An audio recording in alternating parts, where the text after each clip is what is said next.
সবাইকে স্বাগতম। আজকে আমরা আছি নেত্রকোনা সদর উপজেলার সাকুয়া বাজার কুরবানির গরুর হাটে। এখানে আজকে পর্যাপ্ত পরিমাণ গবাদি পশু হাটে উঠেছে, কিন্তু তুলনামূলক ক্রেতা কম থাকায় বেচা কিনা কম। সবচেয়ে বড় বিষয় হচ্ছে এই যে এরকম মাঝারি সাইজের যে গরুগুলো 1 লাখ, 1,20,000, 1,30,40 এই সাইজের যে গরুগুলো রয়েছে এগুলোর হচ্ছে চাহিদা একটু বেশি।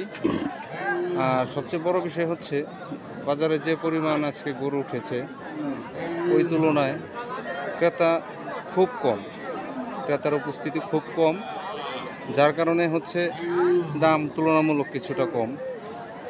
এবং বাজার ঘুরে দেখা গেছে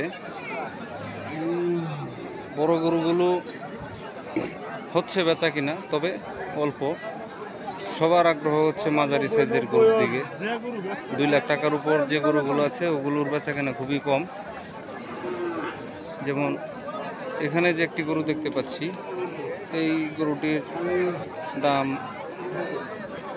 1,20,30 এরকম হতে পারে, কিন্তু বিক্রেতাদের হচ্ছে দাবি এটি গতবার আরও 10,000-15,000 টাকা বেশি দামে তারা বিক্রি করতে পেরেছেন। কিন্তু এবছর বিভিন্ন কারণে গরুর বাজারের দাম কম।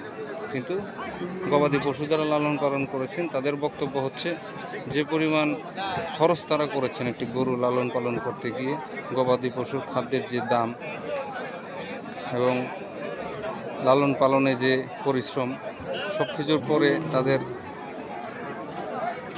লাভ বের করাটা আসলে খুব কঠিন।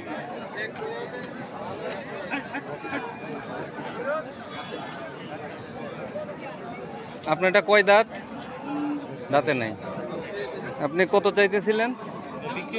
কত? 22। 1,22,000 টাকা এই গরুটি বিক্রি হয়েছে। এইবার কি তুলনামূলক বাজারে দাম একটু কম? যেমন না, এই যে ধরেন সুস্থ, আপনার সুস্থ সবল সুন্দর গরু আছে আপনার একটা, এটা কি গত বাজারে কি এই দামে হলে বিক্রি করতেন গত বছর যে বাজার ছিল?